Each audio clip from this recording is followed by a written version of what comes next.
Good evening. My name is Erika Caswell. I'm the newly minted Senior Librarian at Cypress Park Library. Welcome all of you for coming. I'm very grateful to be here at this branch and in this community, and I'm thankful to all of you for coming. I want to also thank our Mesa, my clerk.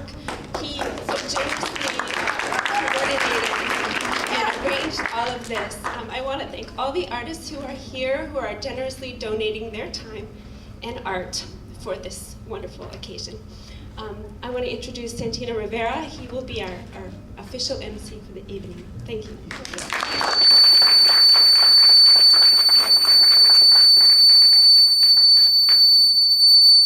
Sorry.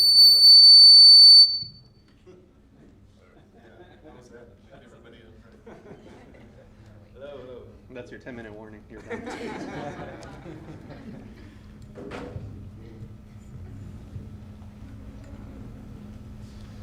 Hello, thank you for coming tonight.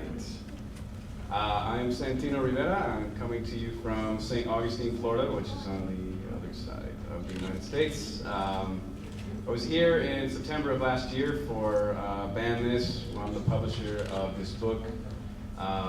It's an anthology of Chicano and Chicano literature, and we had a big reading and event here at Cypress Park. Cypress Park's done some great events. They continue to do great events and involve the community in that to bring these to you. So let's give a hand to the library.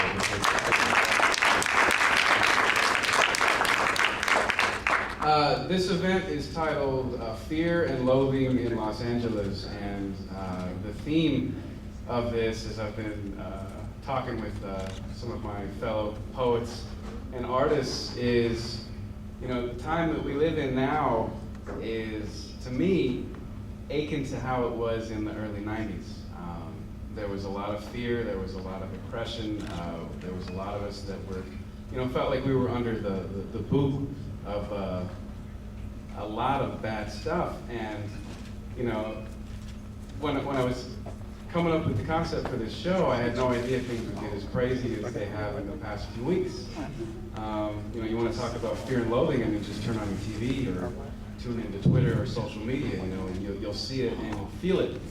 And one of the things about the early 90s is, you know, when they were pressing that fear on us, we had a lot of great art, and we had a lot of great music, and we had a lot of great writing that came out of that generation as a result of that. You know, you have to take the fear that you're feeling, you know, you have to take the loathing that you have for what's oppressing you, and you have to turn it into positive energy. You have to channel that and turn that into something positive, you know, and we did that in the 90s, and I think it's time to wake people up again and start a new revolution of art and creativity and positive music to channel and fight back against all the fear that's going on. I mean, because it seems to me that people are crippled by their fear, and they're in a state of paralysis, and, you know, just can't do anything constructive about it, or they have blinders on, you know, and they don't want to acknowledge that there's anything bad going on. But, you know, nobody is being pushed to create something new and something positive, you know, and I think that's what we need. I think it's time to wake people up again and strike back with some positive energy. So that's the theme tonight. We're encompassing, you know, all the craziness that's going on, but we're here trying to create some positive energy for that. So that's the theme. Tonight, I'm also, my publishing company, Broken Sword Publications, I'm making a special announcement tonight at the end of the show, so make sure that you stay around for that. We've got some great performers here tonight, including Los Angeles icon hero, Luis J. Rodriguez is here tonight to speak with you guys. So, this is an amazing event, you know, so thank you for coming. I'm going to read just a few quick pieces that deal with the theme of fear and loathing. At the end of everything, you know, all of us are going to be selling some of our books. I'll be selling, you know, copies of Ban This, and we'll be signing them. Luis has books, and Jim Marquez has books. We have some stickers and some refrigerator magnets for sale. Proceeds will benefit the Cypress Park Library, so make sure you guys stick around for that. Without further ado, I'm just going to read a couple of quick pieces and then we'll get on with it. You guys want to just play something real, mellow? Some background music here. We're going to kind of throw it back to the beat poet kind of days.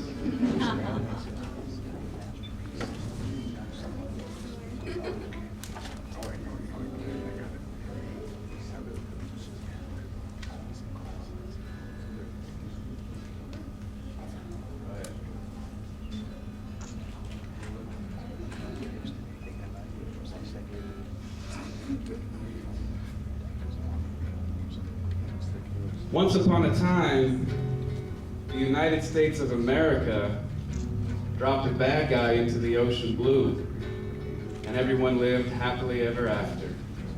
The end.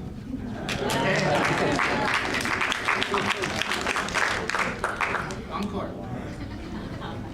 I like to imagine that Joe Arpaio will choke on a hot dog somewhere in some shithole in the middle of the desert. A place where he harassed people and no one speaks any English. He'll clutch at his throat, his eyes will bug out, and he'll make those guttural sounds while turning beet red. And no one will lift a finger to help him while he convulses and chokes on the floor like that. A small boy will walk over and throw a tepid glass of water on him and be scolded for it. And he will die like that on the floor, wet, surrounded by those he hates, with all of his heart, and with a giant piece of half-chewed pork wedged in his throat. Fitting death for a pig.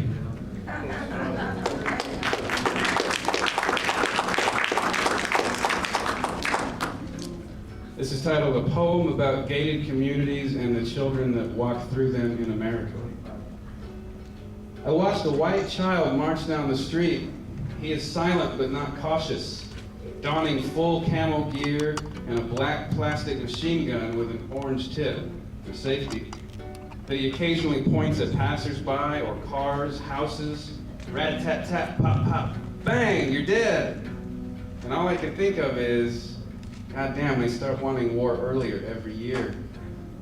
And then, as the sun passes behind the clouds, on this Sunday morning where I have not yet read of the latest brown child to be murdered in the streets, I think of Trayvon Martin, walking through a similar Florida neighborhood, armed with only small pieces of candy, sweet tea, and his skin color.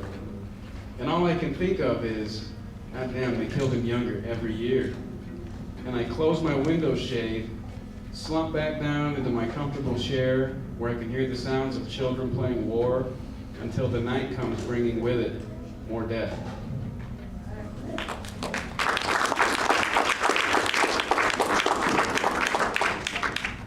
Okay, last piece. This is called Pissing Contest. It's interesting, fascinating on how some days when the French fries are just right, and maybe you've asked the kid behind the counter to hold the pickles, the collective fast food nation that is we of the sitcom republic, host of the Super Bowl of politricks and politics, who will celebrate a person's death one day and then abhor it the next.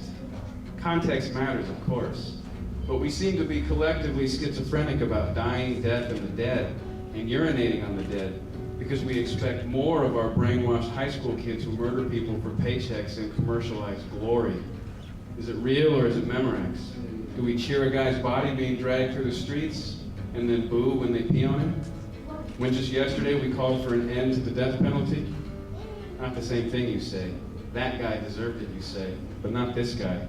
Okay, headshots and glamour shots, they all make the news. The dirty laundry, if it bleeds, it leads. Is it a question of he, she deserved it, or a question of execution is wrong in all cases? Different names, different places, different expressions on their faces. I honestly don't think anyone knows anymore, but urinating on the dead is bad. Got it. Note to self, kill them. Okay to kill them, maim them, torture them, detain them. Just don't piss on them. And for God's sake, don't pose with the dead after you've killed and pissed on them. It'll be old news next week anyway, and we will still be spinning it, justifying it, condemning it, forgetting it, and pissing on it. These are all chess moves anyway, and it's your move. And please, try to hit the target. Thank you very much.